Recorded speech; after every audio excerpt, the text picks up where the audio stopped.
You're listening to Hotep Ish with your host, Dewan B.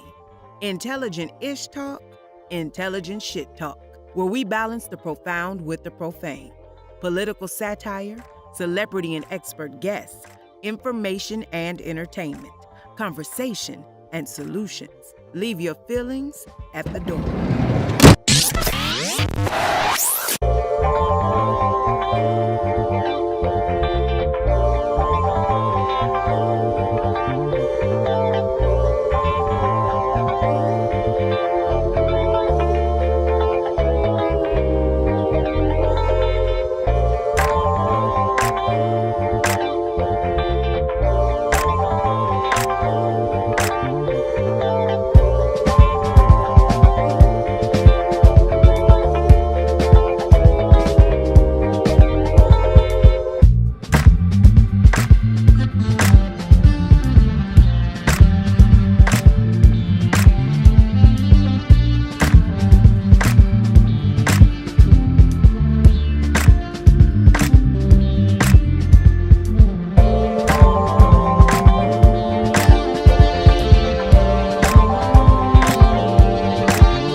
We here. What's up, y'all? We about to talk about these trashy ass BET awards. We about to talk about these trashy ass BET awards.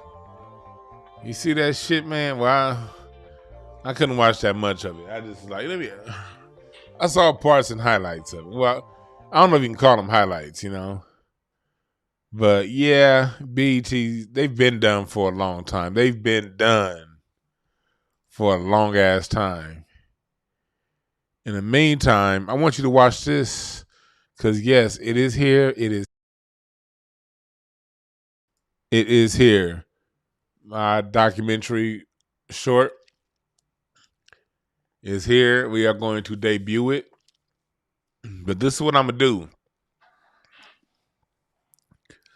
I'm asking for a little ass $35 donation for your attendance for the extended version of my documentary short, It's Bigger Than Hip Hop, the Black American Music Family Tree.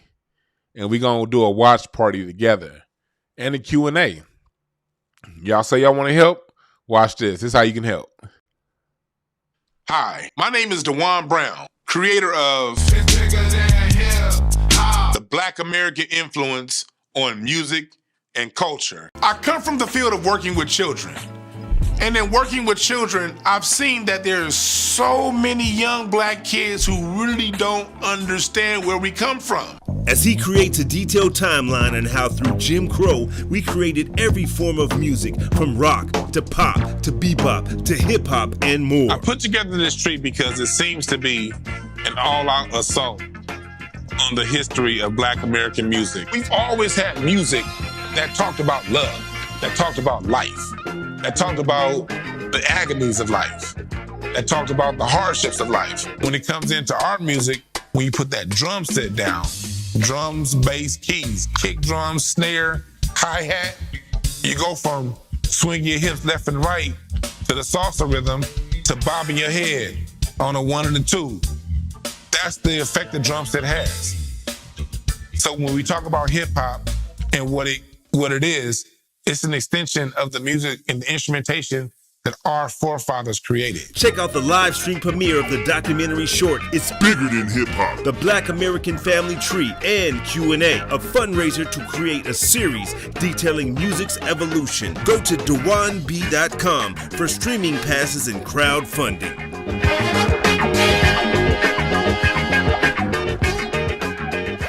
Yes. That's who we got in the can. So I got a full on, because I'm turning this into a documentary series.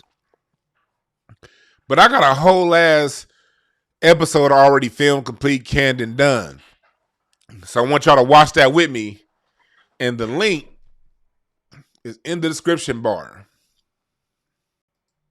The link is in the description. And we also have a GoFundMe too if you want to donate more. Of course, I'll be down if you want to donate more. But the fundraiser Q&A, we're going to talk music. We're going to watch it together. You're going to be able to ask me questions. And also tell me where you want it to go. Suggestions and ideas, all that good shit. So y'all can go now.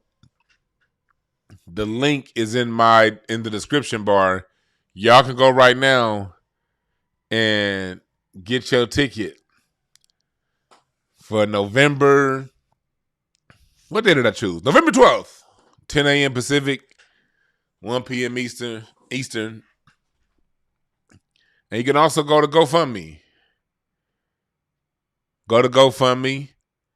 We're doing pretty good. This is my first time announcing it on YouTube. We already over $1,000, and I haven't even done the show yet talking about it. So yeah. Here you go.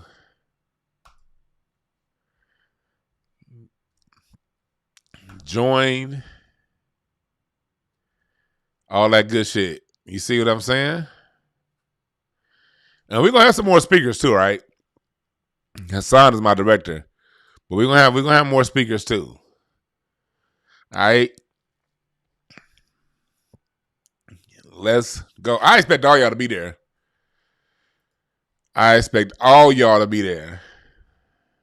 This is monumental. This is needed. We need to understand our cultural history, our music history. We have to. I'm not cussing in that. So for those of you who have young kids or people who don't want to hear curse words, I'm clean and I'm using visuals. It's G-rated. I'm actually scheduled to teach, not to teach, but I'm going to do a presentation pretty soon at a university. I had a university hit me up, so I'm be going out and teaching my Black American Music Family Tree and my documentary. The same Q&A I'm doing with y'all, I'm doing with the university pretty soon. So that's where it's headed. It's very educational. So I need y'all support because it's needed. We need to know the accurate history of our music.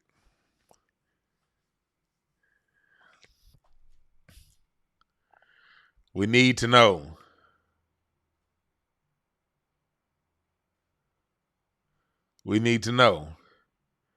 Because you got cats like Fat Joe out here. This motherfucker. How's this dude hosting the BET Awards? Huh? How is he hosting the BET Awards? He's been nothing but hostile towards Black Americans and our culture and our lineage. That's how you know this is something deeper. This is something deeper than, like they always say, well, they do what the fans want. Name one time the fans ever asked for Fat Joe about anything. Let me turn my music on.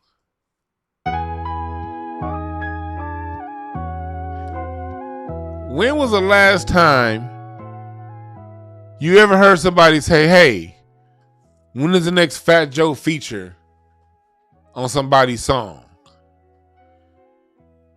Have you ever heard someone say, hey, I'm waiting for that next Fat Joe to drop?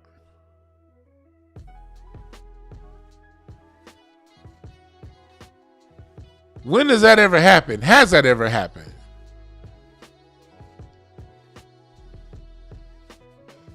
What made this motherfucker so relevant? And y'all need to keep listening because I dropped discounts on my merch and my readings and stuff. But you're not gonna know those discount codes until you watch deep into the program. You dig?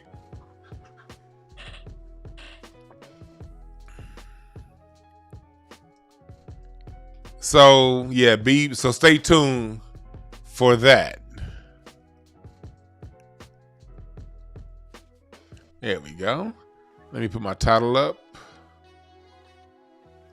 Why is Fat Joe hosting the BET Awards? Whose decision is this? I ain't never seen nobody say, we want Fat Joe. Here's my conjecture, and I don't know. I'm not in BET, don't sue me. I don't know y'all business and what y'all do behind closed doors. But this is my opinion. My opinion is they're doing their best and they're using BET it's all out effort to erase black people from our cultural creations. That's a full-on thing. That's a real thing.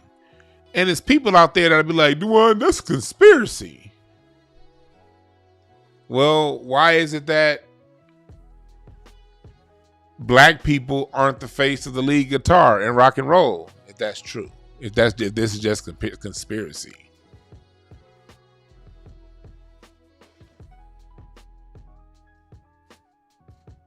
They do this with all of our music. See, except for with other forms of music, they've gotten us disinterested in the genre on a large level for a long enough time for them to swoop in and us not give a fuck. You know? And so we're not doing that with hip hop. Just like the funk, we ain't letting hip hop go. So now they're trying to aggressively take it out of our hands. And they're doing it in a couple ways. They're on one hand making hip hop unlistenable. They're making it unlistenable.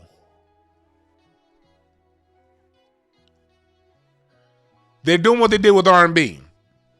What they did with R&B in the 90s and the 2000s.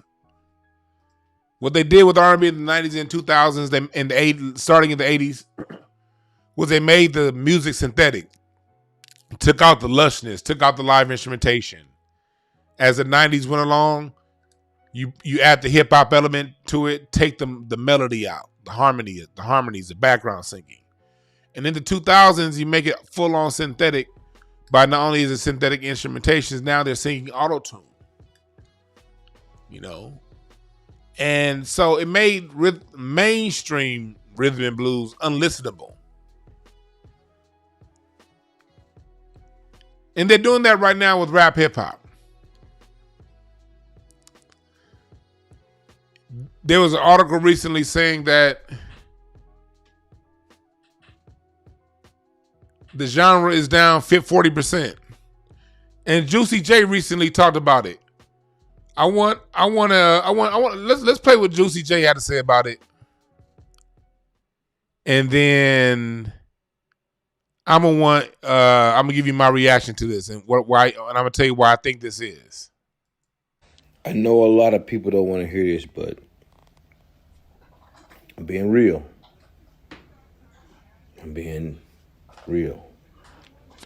Rap music is down 40% this year. I'm gonna say it again. Rap music is down 40%. Check the charts, check the math. I don't make the... So There you got Juicy J said, rap music is down 40%.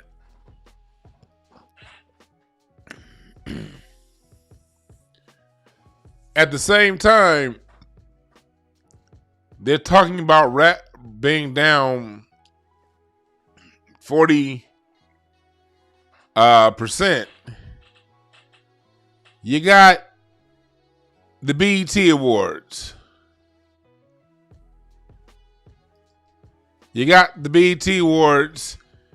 And put on a big display of nothing yesterday. Remember when we were younger? Well, for those of you, I'm 42. I don't know how old you guys are. But for those of you, us older millennials and younger Gen X, remember there was always in Gen X and really millennials and older. There was always somebody you had to see. Always somebody you had to see.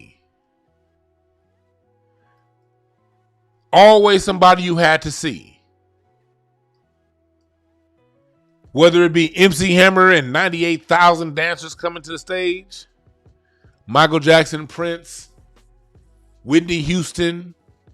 We had people like Whitney Houston and Luther Vandross who wowed us with their voice. I remember being 11, 12 years old, being excited when Luther Vandross came back out with his project, that project he had in the early 90s. And I remember you just had to hear Luther Vandross sing. You had to listen to Whitney Houston sing.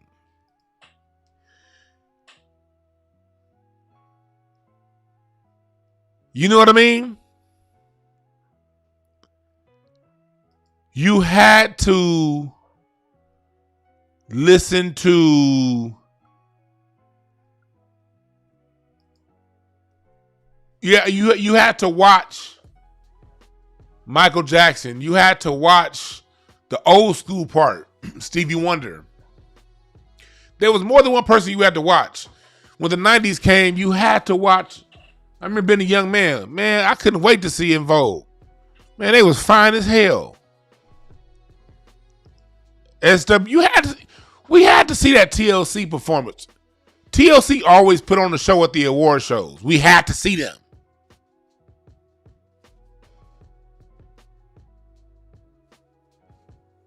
You know, they don't have that performance-wise. And let me go further, because there's gonna be somebody saying, "Well, they're a different generation." No, I'm not buying that either. I'll buy that on the level of, okay, maybe my generation had to see TLC. My dad didn't give a fuck.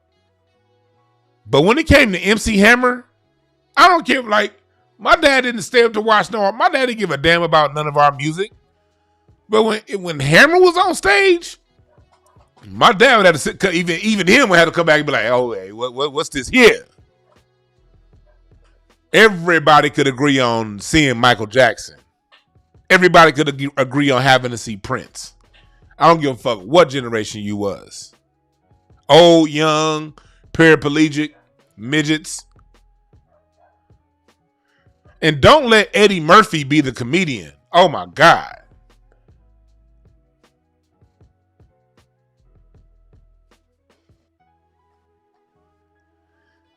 We saw Class. We saw Grace. As children, Patti LaBelle, we was wondering what the fuck was wrong with her hair when we was kids. We didn't know better. We was wondering.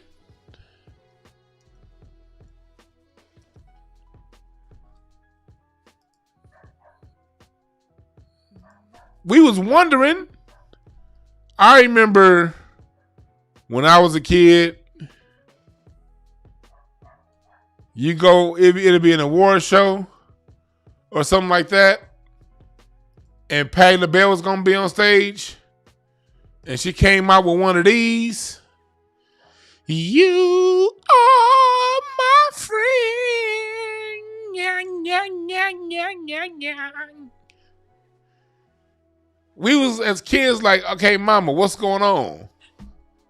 But her voice was so amazing and awesome and special. About 10 seconds into her singing so many promises. Her and Michael McDonald. Never should have called you. Never hold. Hey. We'd be like, mama, I see the white man over there, but what's wrong with that lady's hair? And then she coming in, then she come in. I'm on my own.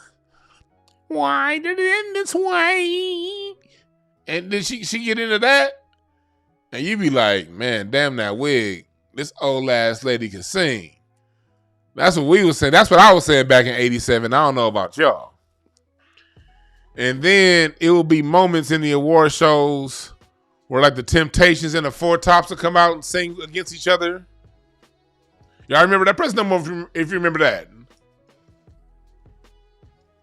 Y'all press the number one if you remember them old shows from the 80s when it would be like an award show and the Temptations and the Four Tops will come out and sing together. And I'm looking at my dad like, Pops, who are these old ass niggas? Why they got shags? And why that nigga voice so deep, Pops? And then my dad be like, oh, that's the Temptations. And I be into it. And then my uncle be like, man, that ain't the real Temps. That's the new Temps. That's the new Temps, man. They ain't got no Eddie Kendricks.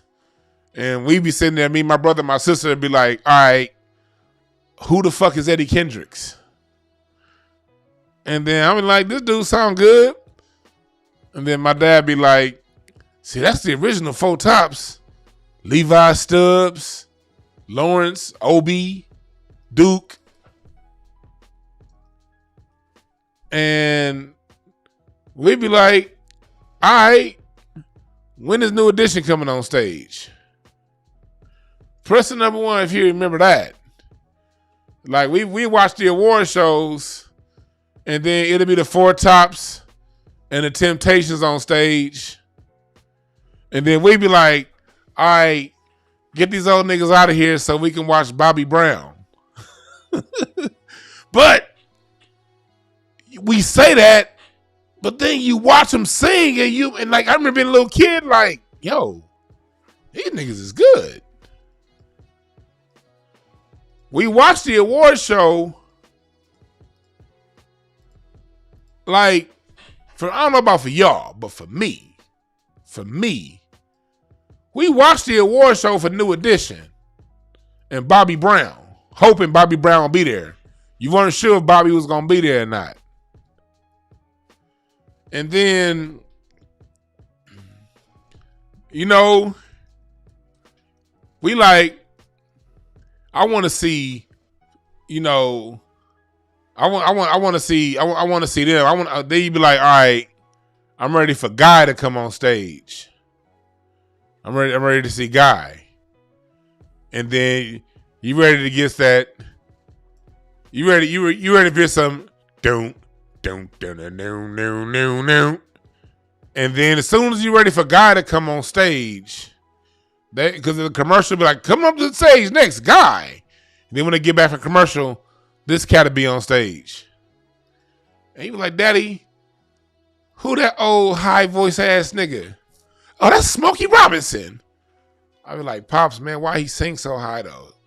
He sound like he crying. I used to tell my dad that. I be like, Pops, I'm like, oh, so that's the dude you be listening to in the car, that song you be listening to, cruising together? He like, yeah, that's him. Cause we know, for you young niggas, we didn't have an internet that we can reference. We didn't know how these niggas looked until the award shows. Am I lying? We didn't know how none of these people looked outside of their album covers and the award shows. And so I was like, so that's the nigga that be singing all them notes, them high ass notes? I look at my dad, I'll be like, that's when I be like, ooh, I don't care what they think about me, and I don't care what they do. That's how Smokey Robinson sing. He got that little vibrato to his little voice. He be like, I don't care what they do. I don't care about anything. And he'd be sitting there like, all right, though, but yeah, all right, this song is cool. This cool. Nigga, that's what it was like when we was kids. Like, we wanted to see our generation, but them old niggas was just good. And then, you know, I'm taking y'all back. Maybe I'm being a little bit nostalgic. Maybe I'm being a little bit nostalgic. But, you know, you be sitting there. You be sitting there like, you know, watching all the old niggas. And then, right? When the old niggas are done, my dad would think he about to leave out. And then as soon as Pops will be like, okay, yeah, I'm about to go smoke a cigarette. You know, Pops had to go smoke a cigarette. So as soon as Pops thought he was about to go smoke a cigarette, this nigga get on stage. Oh, here comes a hammer. Let's get on the hammer and you will be rewarded. My beat is everlasting and you know I get it started. Get it started. Can't touch this. Nigga. And then my dad thought he was about to go smoke that cigarette. But this nigga even made my dad stay inside to watch the young niggas. Now, Pops wasn't gonna stay inside to watch too much rap. The baby boom generation didn't really fuck with rap like that. So if Too Short was on stage or Ice Cube or LL Cool J, Pops probably was gonna go outside and smoke a cigarette. But when this nigga got on stage, even my dad had to be like, you know what? This nigga good. And there was a symbiotic relationship. There was a chance for young adults, children, and adults to bond. Award shows have always been that way. Grandmama could watch award shows. Because remember back in the 90s, raunchy rappers weren't allowed on the award shows. Yeah, gangsta rap was a thing, but in the early 90s, 80s, the people who rap like that, they weren't allowed on the shows. Or they had to clean up their act. Because award shows was a time for adults, children, grandchildren to get together and be entertained. I remember watching, that's how I found out watching James Brown. My dad was going to watch if James Brown was on. And then I remember Michael Jackson dedicating stuff to James Brown. Remember, Michael Jackson used to always honor James Brown. So did Prince. But really, Michael, he really honored James Brown. And so did MC Hammer. Remember when they had that Hammer versus Michael Jackson? That dance off that was supposed to happen, but never happened? So, as a young man, as an 8-year-old, as a 10-year-old, as a 12-year-old, my ear was open to James Brown because Michael Jackson told us that's who he got the game from. And Sammy Davis Jr. and Little Richard. You remember Little Richard was on a lot of them shows back in the early 90s, late 80s, after that Taco Bell commercial that he did. So, when black people were in control of our music, our award shows, before the Soul Train got sold, but when Don Cornelius still owned Soul Train,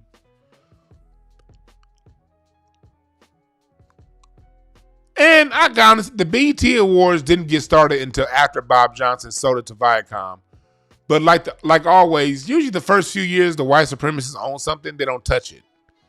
They turn the screws really close, really slowly. One thing they know, the white supremacists know not to make anything abrupt. So you get Lil' Kim and Foxy Brown. You get Jay-Z basically admitting to smashing on an underage Foxy Brown, and we accepted it. The old folks told us, hey, that's some bullshit. We accepted it. Foxy Brown's my generation. I didn't like Foxy Brown nor Lil' Kim. I like Foxy's like her style rapping, but I never got into them because I personally never accepted Lil' Kim and Foxy Brown, because even as a 16, 17-year-old, I understood that music was gimmicky. If you're gonna give me some music, you ain't gotta do all that extra shit. You know, that was just me. I didn't accept it, but most of us did. Then you get to 2001, 2002. That's when you get to lick my neck, lick my back, lick my pussy, and my crack. When that song dropped, chat room? 2001? 2002? I remember like right when I turned 21, right when I started going to the 21 and over clubs, that's when that dropped. Lick my neck, lick my back, lick my pussy, and my crack. That became a thing, and that became acceptable. That became really acceptable. The white supremacists turn the screws slowly. Okay? I'm giving you a timeline. I'm telling you guys how game works, okay? Because we keep falling for the same game over and over with. So let's pay attention to the game that's being run. And then during this time, you got 2002. That was around the time that they were getting ready to put a button on the neo soul era. The neo soul era came out of nowhere, and I call it just continue. That's just classic soul. But the popular term is neo soul, so let's go with it because I ain't trying to cause confusion.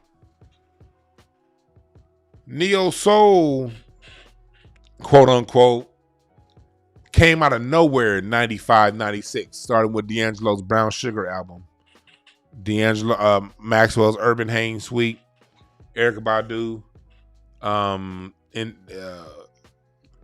Lauryn Hill. That came out of nowhere in the late 90s. And by the time you get 2000, 2001, Music Soul Child is out, Anthony Hamilton's on his way, Raheem Devon's out, Jaheim's out. And you got a very soulful sound coming. And you know, Hidden Beach has a lot to do with that. So does Motown. That wasn't something that was ever guapole. That was a sound that was never promoted by the mainstream. That was a sound that we loved. And it got promoted from the streets, from the grassroots. Because the mainstream was giving us that Diddy style R&B. No two-bar loop.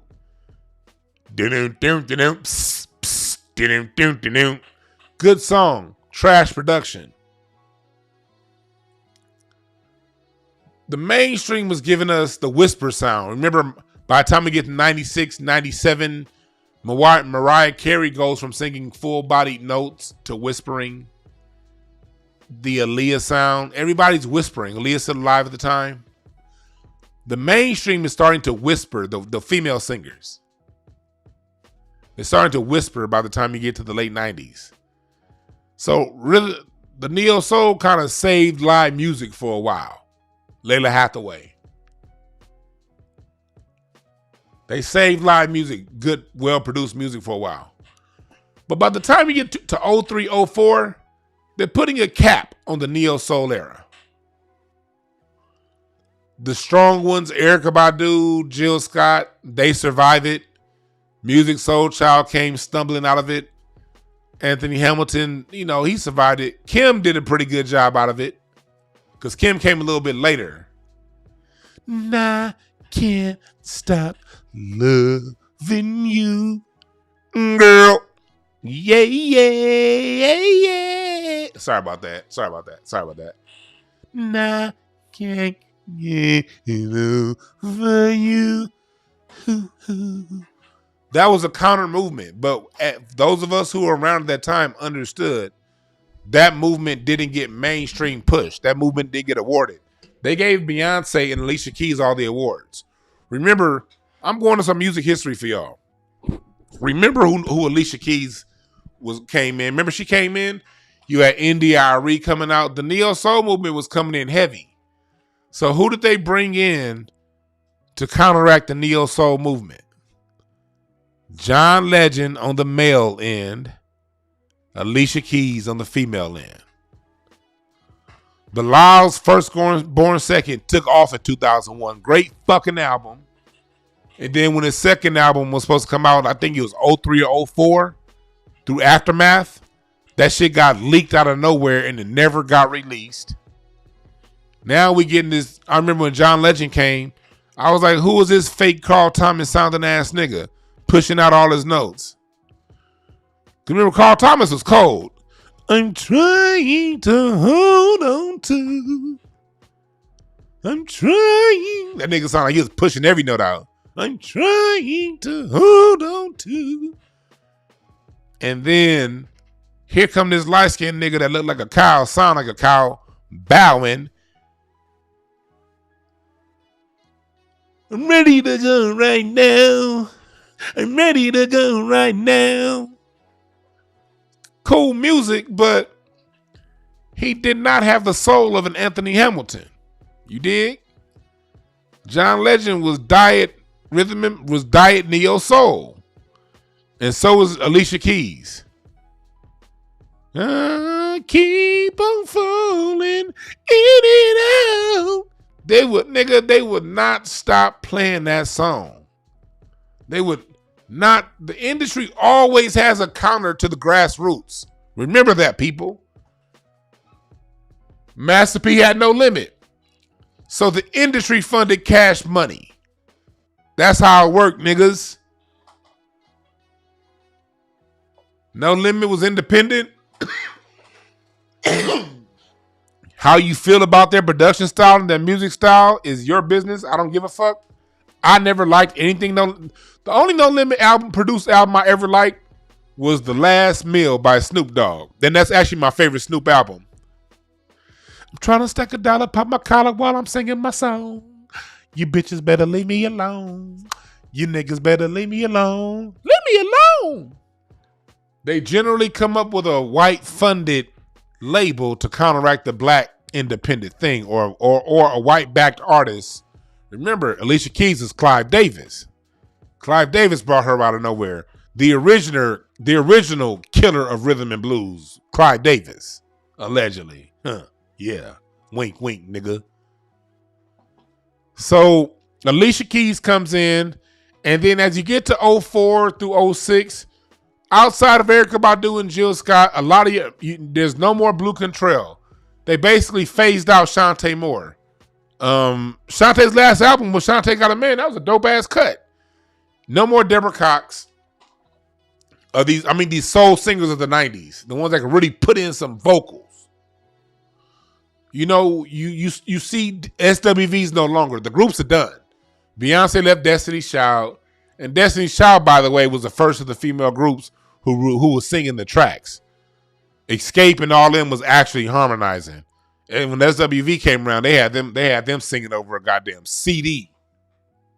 But they break up SWV. I mean TLC now. Left Eye is dead. TLC's broken up. No more Escape. 112. I didn't like 112. By the time you get to the mid, your groups are done by 04. The male music groups from Jagged Edge on down are done. They're out. Finished. No more backing from the industry. None. Finished. Over. So that's how they slowly decomposed rhythm and blues. They took the musicality out of it, and then whenever we would find somebody from the grassroots, they countered them with somebody who had soul, but not as much, and loathed them with awards. Alicia Keys got every fucking award imaginable. Nothing for Jill Scott, nothing for India Arie, nothing for Erykah Badu, nothing for Music Soul Child, nothing for Anthony Hamilton, nothing for D'Angelo, nothing for Raphael Sadiq, Lucy Pearl. Lucy Pearl, I love that. I love that project, that first one. I wanna dance tonight. I wanna toast tonight. Spend my money tonight. Nigga. It was a thing. It was a whole vibe with the music. We had a whole vibe going on with the music. But they slowly decomposed it from within. They slowly... It's messed up. They slowly decomposed it from within. And so they made the sound less desirable. So by the time you get to take me to New York, I want to see LA. I hate that begging ass song. Even though the song did have a groove.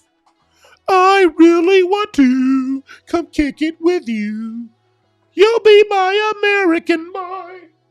That song definitely had a groove. I ain't gonna lie. I'm not gonna begrudge you if you say you like that song. It definitely had a groove. I'm not gonna sit here and be a stiff ass. But get that begging ass song out of here. And then from there, from Take Me to New York, that had no fucking soul. It had a cool sound, but it had no soul. I want to say LA. I really want to come kick it with you. That come out.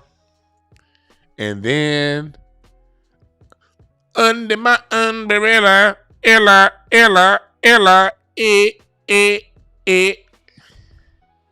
They made rhythm and blues so undesirable through the 2000s that by the time we get to 2010, we're willing to listen to somebody sing her vows. We're willing to listen to somebody sing her vows. Hey, hey, hey, hey. What the fuck was that, y'all? What the fuck was that? Niggas really accepted that shit.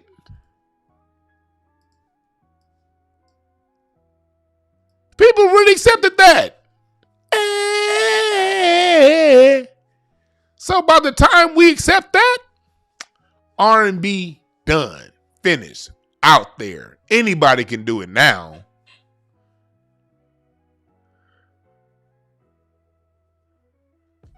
Now anybody can redo it.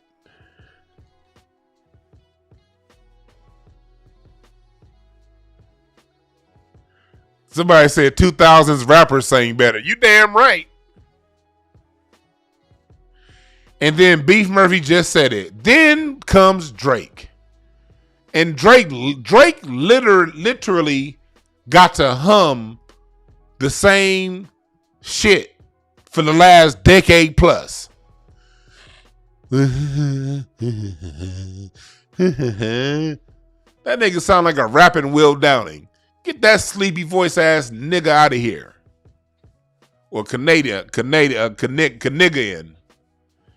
And then same thing with Chris Brown. Chris Brown could dance his ass off. But Chris Brown has been singing for the last decade exclusively through auto-tune. The last time we heard Chris Brown's voice was on that Christmas movie he did. The last time we heard his voice was on that Christmas movie he did. What was that movie called? This Christmas? Dope movie, by the way. I know a couple people that was in that movie. Dope ass movie. So now you not only do you have no instrumentation, the niggas ain't gotta sing no more.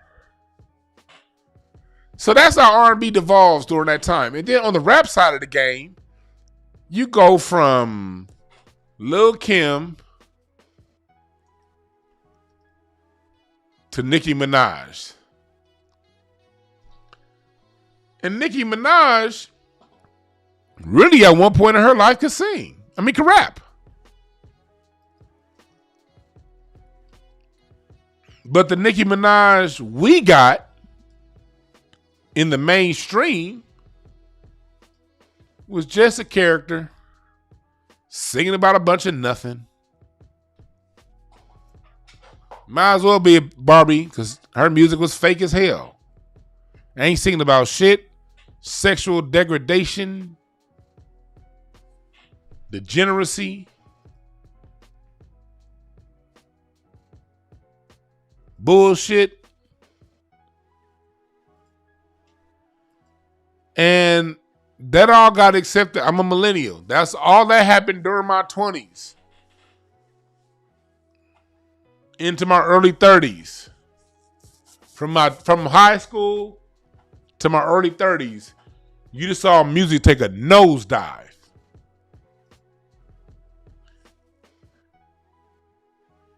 So now we get to this.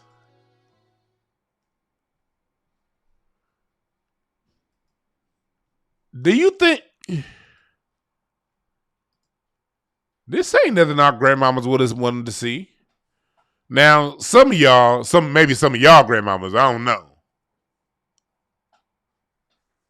But the grandmamas I'm used to, my niece's grandparents,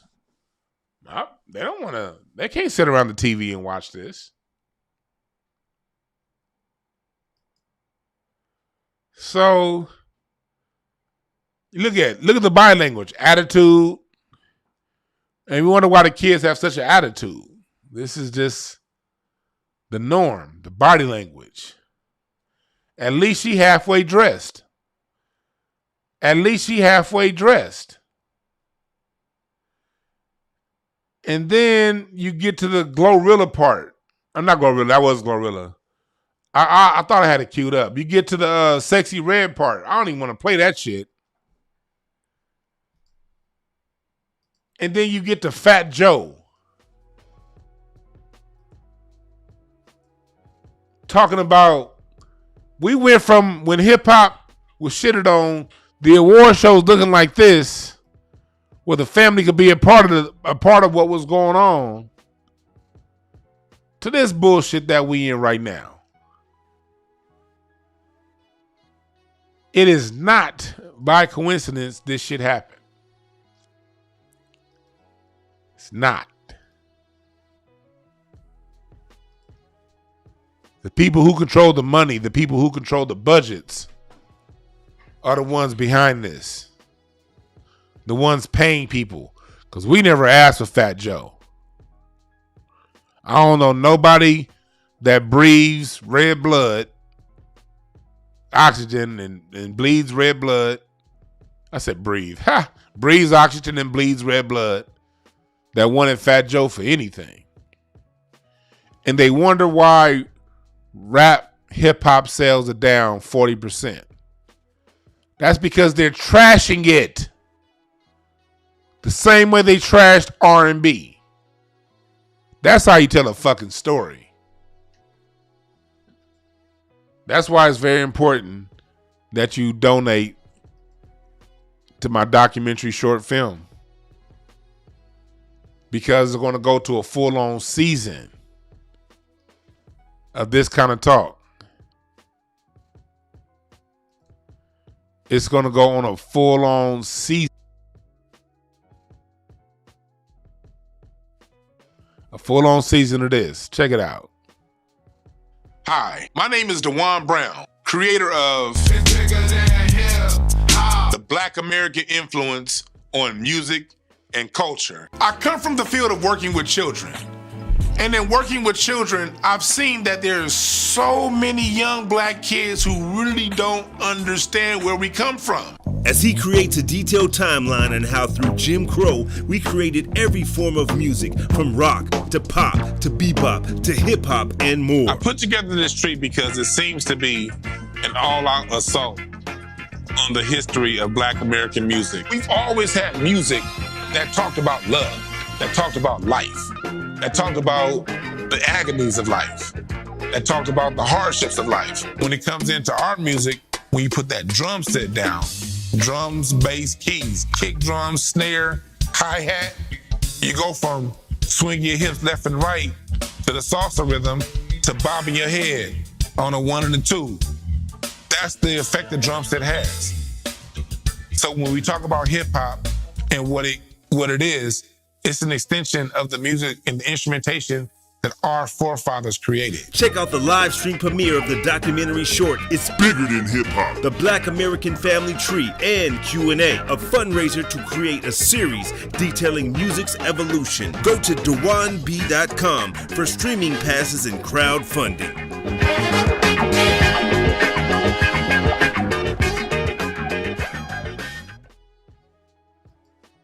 Yee-hee, wee doggy. Wee doggy. Yes, come on. Be a part of history. Y'all need to be a part of history. And I'm offering something in return for your donation. I want you to be a part of my live stream premiere. I'm going to premiere a live stream. This is an extended copy that you're going to get. You're going to get a copy of it. When we do our live stream, you're going to be able to keep the copy and rewatch it any time you want for yourself. You can be able to ask me questions, and we're going to watch it together. And your donation towards watching the live stream with me is going to the series. I'm putting the series of these hoes together, and I got some name motherfuckers that's going to be in that. So that's the real deal. And again, I ain't cussing for y'all that, I don't want my kids to hear cuss words. All right, good. I ain't gonna cuss. I ain't cussing. And you can also go to the GoFundMe. All right?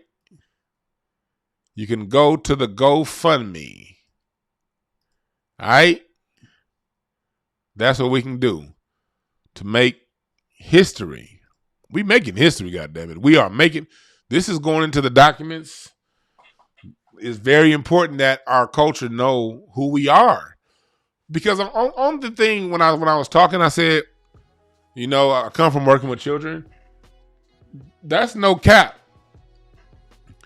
I saw a study when I was working at my last job, working mental health, that children that had high cultural esteem generally have fairly high self-esteem. But when you had low cultural esteem, it was very easy to have low self-esteem. Cultural esteem is very, very, very important to self-esteem. They're tied in together. And then you may hear people talk about self-esteem. And you can have you can have high self-esteem and low cultural esteem. You can have that. But it's really hard. Usually people with a high self that show that are just faking it. But having high cultural esteem automatically grows into your self-esteem. Why do you think the media spends so much time to falsely elevate white society? Because what they're doing is they're breeding in a high cultural esteem. Because through having a high cultural esteem, you can then start to dictate the pace of different things in life. When you know who you are, when you know what you're worth. See, because when you know what you're worth, you can't look at Fat Joe on that stage and think that and not see that as odd. Who is this nobody hosting all these legends? And why is he allowed to talk about the history of rap and nobody else? Why are only people from Latin America and Jamaica and the Caribbean, why are they the only ones being asked questions about the roots of hip hop? Why are the people that come from the Caribbean and Latin America? See, here's the disrespect. If people from that part of the world respected us like that, and I'm not saying all of y'all don't. I'm speaking on the rappers talking. Fat Joe, Busta Rhymes, these cats. What's his name? What's it? Dougie Fresh. Speaking on them. If you truly respect the culture, you stand down and say, hey, you need to ask somebody from the culture. But they don't. And a lot of black people allow this behavior to happen because we have low cultural esteem. And the reason why we have low cultural esteem is because we just don't know. Everything has a cause and effect relationship. There's a cause and effect relationship to everything. Everything.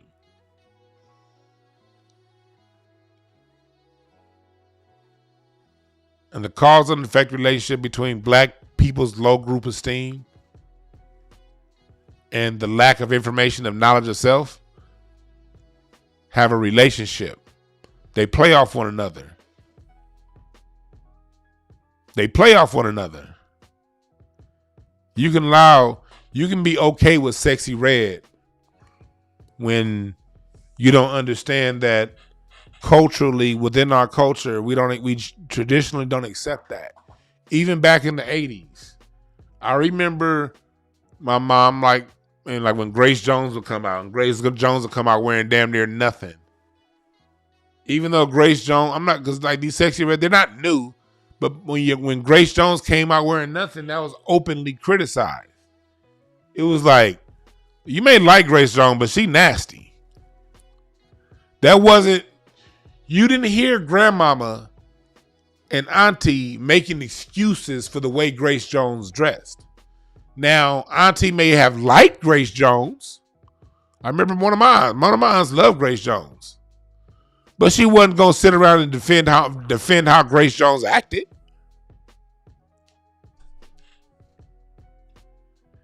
Was that just my family? Or was that y'all family too? Chat room, press number 1. Let me know. Am I talking to myself? We saw vulgar acts in the 80s. But it was very openly known through the family. That's not acceptable.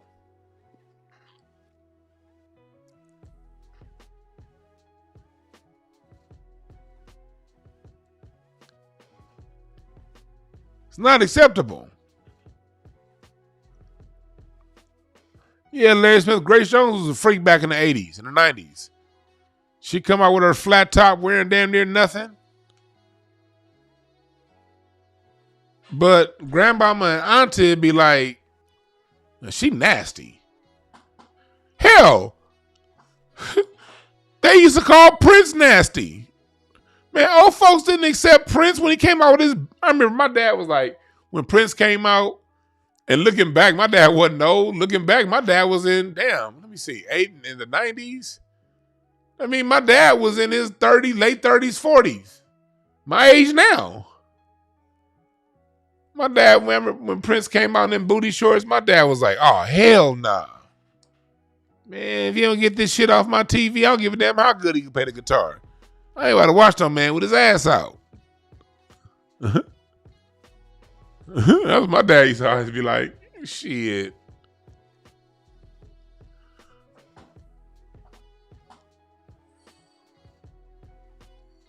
So we've devolved a lot as a people because we've allowed our culture to get muddied with other cultures. And no disrespect from the Caribbean or Latin America, but they have different cultures. Yes, you do. Grace Jones, yes, she was Jamaican. People have different cultures, and that's okay. That's fine. But it's time we define ours. And show the influence our cultures had on the world. Because it's one thing to say, okay, black people, you done this, you done that. It's another thing to prove how what we've done changed the world. So all my years working with children, a lot of what I'm teaching y'all right now, man, I was teaching this to 7-year-olds 10 years ago. This ain't nothing new. I never thought about bringing this to the internet. Back then when I was trying to do podcasts, I thought I was going to be talking about sports. One thing about no damn music history. I would teach this to my kids I worked with. I wasn't thinking about doing it on a large scale until I saw Busta Rhymes and Fat Joe come out of nowhere saying hip hop is Jamaican and Puerto Rican. That's what made me come out the bag. If they shut their goddamn mouths I'd still be talking about sports or something else. Because hell, back then when I would talk about music, I'd only get like 2 likes on Facebook. And on Twitter, I'd post a song that I'm listening to. Nigga, that shit would have 1 like that I got 13 hours after I posted it. Black people weren't too much interested in music history 10 years ago. Hell, 5 years ago, we weren't too interested in it. But bullshit brings necessity, you know?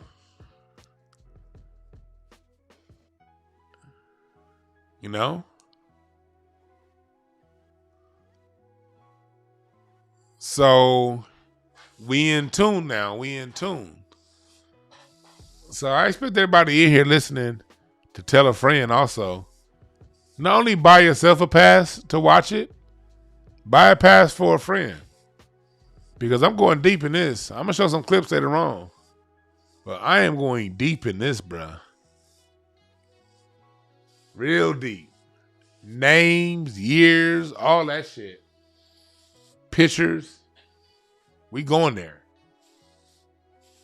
So please be a part of the live stream pay-per-view event. All right?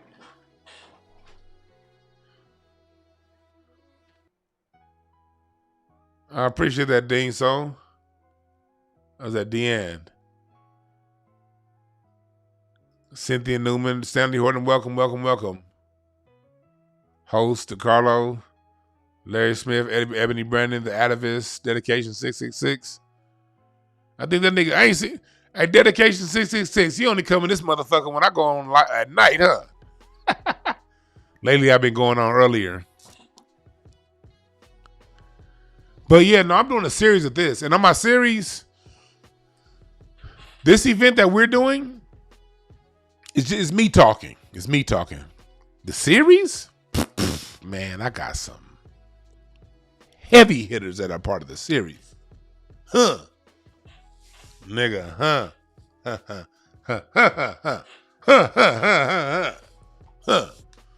But I gotta pay to license them heavy hitters music, you dig? And footage. So I'm gonna need y'all help with that. But that's why, to put a conclusion on this part, then we're gonna go into talking about Will Smith. That's why Fat Joe is hosting the BET Awards. They're killing off rap hip hop the same way they tried to kill off rhythm and blues and funk, but really the same way they killed off rhythm and blues throughout the 90s and the 2000s. Just make it bad. Make the sound undesirable.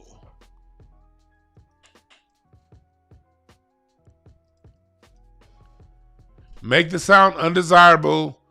People stop listening to it.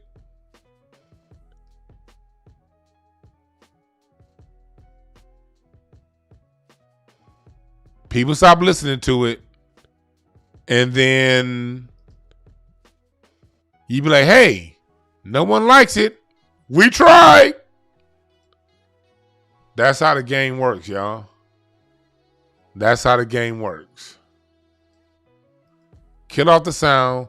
And while they're killing off the sound, be disrespectful too. Put on this half-talented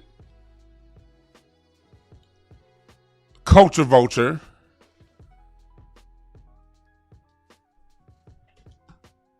That's going to tune all the real ones out.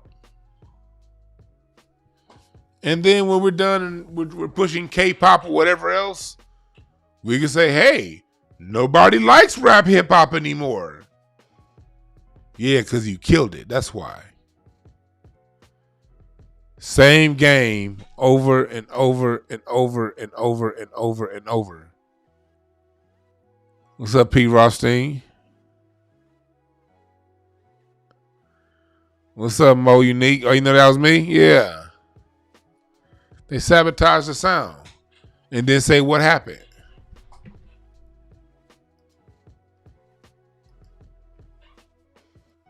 They sabotage the song, then say what happened.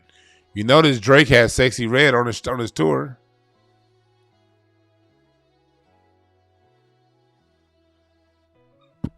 And this ain't to talk shit about Sexy Red, because what happened, people be like, man, she was around for like 5 years.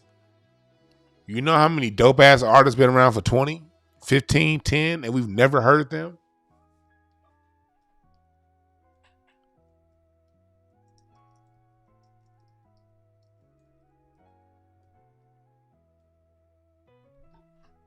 It's not an excuse.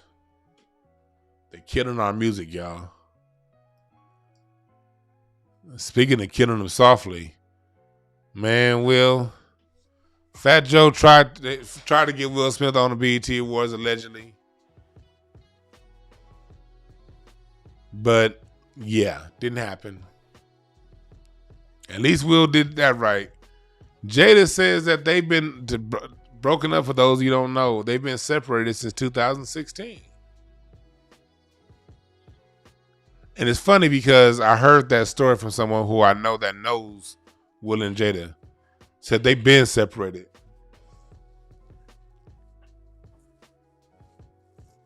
But Will keep going up at it, boy.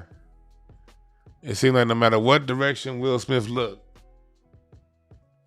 he can't get right. And he did everything cool his whole career.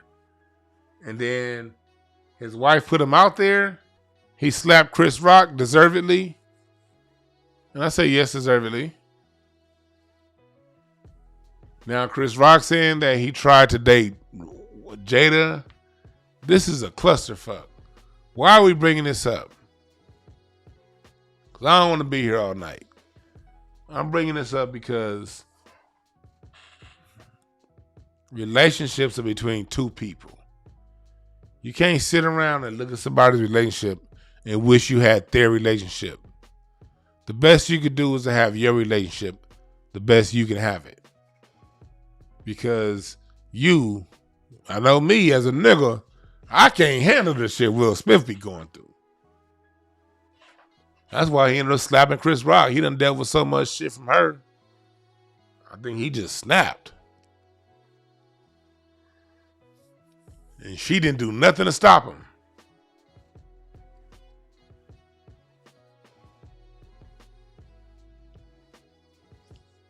Nothing.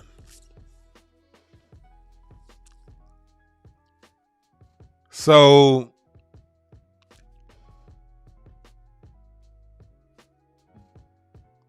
that's why it's important, fellas, that you pick the right woman. One that you can handle emotionally. I told y'all a story yesterday. I literally on this from this very microphone desk that I'm sitting at right now, I probably saved someone's life on Sunday. If y'all go back and listen to my Twitter space around the 2-hour mark, when I kept muting myself in the Twitter space, that's what I was doing. Because this stupid ass kid that lived in this neighborhood didn't know when to shut the fuck up when an OG was around. It got real bad. Bruh had no emotional intelligence. On one hand. Two, his woman started all the shit. She was talking to all the big shit. To somebody else who be in the neighborhood that's down with the shits. And I'm looking like, why would this girl talk shit to this lady? That lady like fighting. And this girl weigh 101 pounds soaking wet with a 10-pound weave in her hair. And that young man almost lost his life because, one, he didn't have any really sense of danger, knowing that his senses was off. She because she had no emotional intelligence and couldn't control herself. And she almost, that young man came close, y'all. Because that dude that he was up against don't look like the kind of motherfucker that use his hands for play, if you dig what I'm saying. I just got that energy. If dude wasn't going to be out of here, homie would have made him paraplegic or something.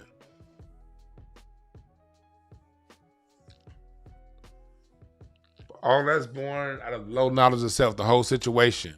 Same thing with Will and Jada. No self-confidence, low self-confidence. Watch who you with, man. Watch who you with, fellas. See, Will is a King of Hearts personality. Oh, I told y'all discounts. If you go to my website, DewanB.com, it's 20% off the whole shop. I extended that sale through this week. I was going to cut it off this past week. But the sale at the DewanB.com shop, that sale is going on now. And I decided to keep it up through the remainder of the week. DewanB.com. You can go to the shop. You can get your black. You can support the movement and get your bigger than hip hop T-shirt, your Black American Music Family Tree, your Outkast shirt, the Godfather. Got my live drum sample packs. You want to hear? This is me on the drums right here. This is me actually playing, and this is my drum set. In the studio, I recorded these sample packs in. Everything in the shop is 20% off. And for readings, those of you who are into my card readings, I'm not only doing music history, but I'm also a card reader. I read cards, and if that's spooky to a lot of people, but interesting to the rest. If you go and type in the product code 30, I'm taking this sale this weekend. You only have now through Saturday to book. You can book whenever you want the session to happen.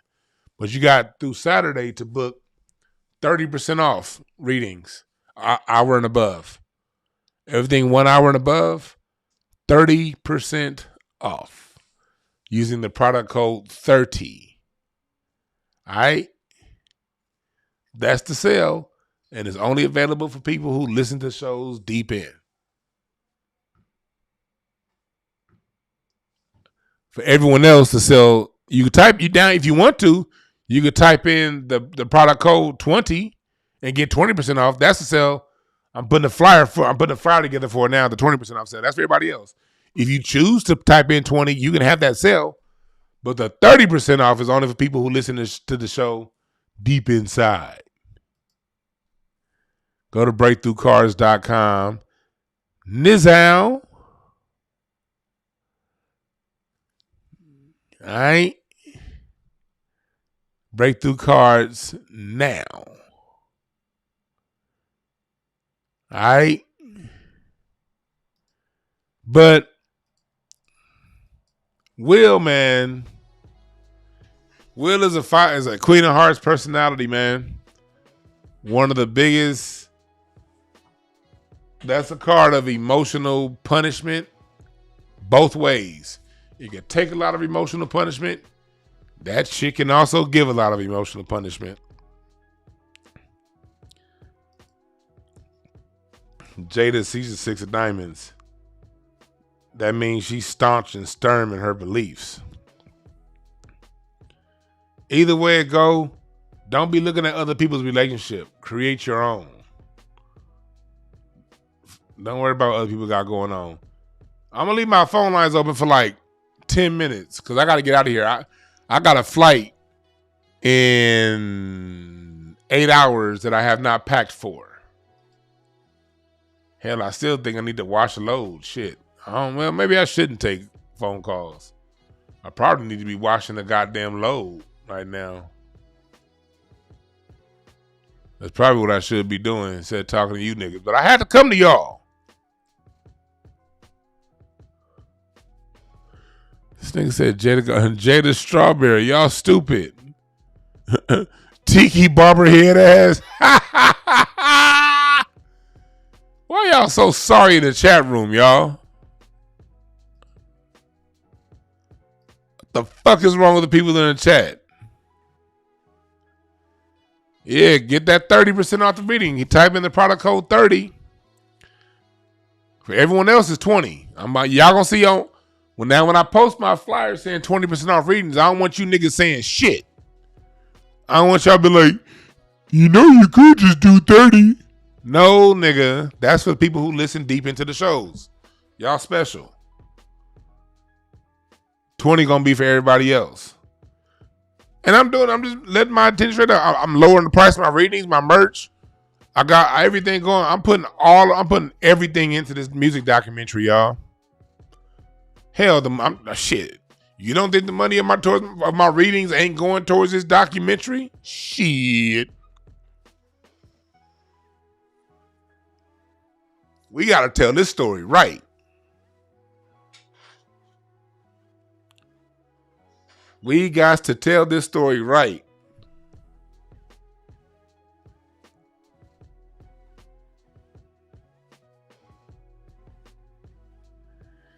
Yeah, I ain't gonna take no call. I ain't gonna take no fucking calls. I gotta go. You right, Star. Star be looking out for me. Yeah, bro, get packing. Yeah, you right. No cardiology class Sunday. We might do it sometime during the week next week. But I'm back because I'm in town for now. Then I'm right back out. But yeah, I gotta pack. I got a flight in 8 hours that I haven't packed for. So yeah, let me do that. I'm going to come to y'all at some point this weekend live from my phone or my laptop. I don't know. But you niggas, this nigga said Jada Gardner. Y'all niggas are dumb in the chat room, y'all. Y'all niggas stupid. Can't take you niggas nowhere.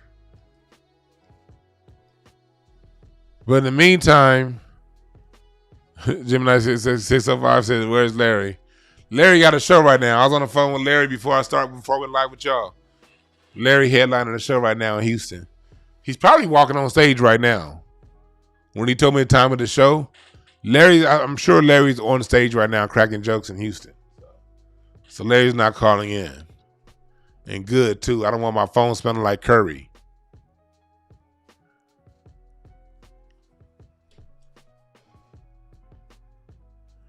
Jada Cruz, Jada iRobot.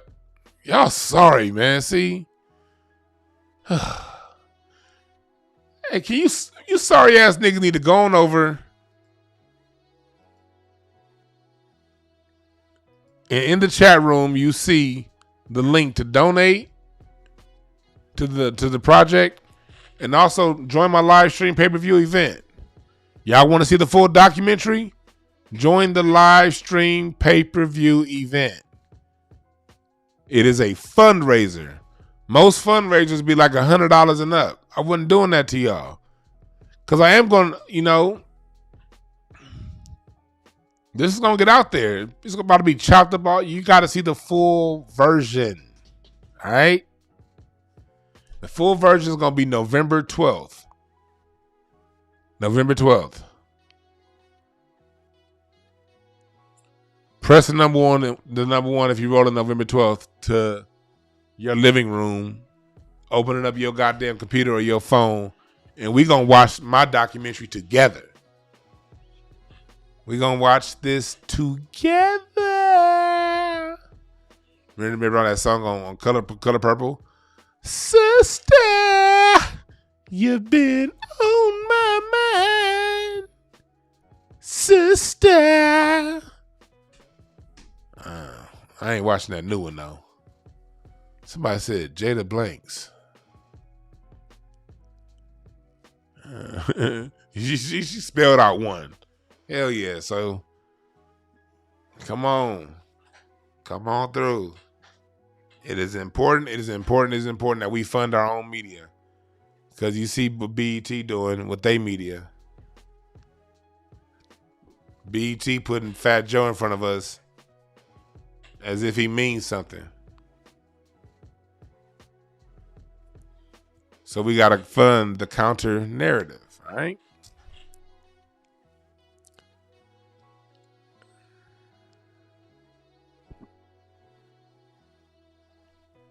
All right, so let's remember this. There are no perfect messengers, only perfect messages for those willing to pick up the game. My name is Juan. Don't let them take our music. We own this shit, all right? Y'all have a good one. I'm out.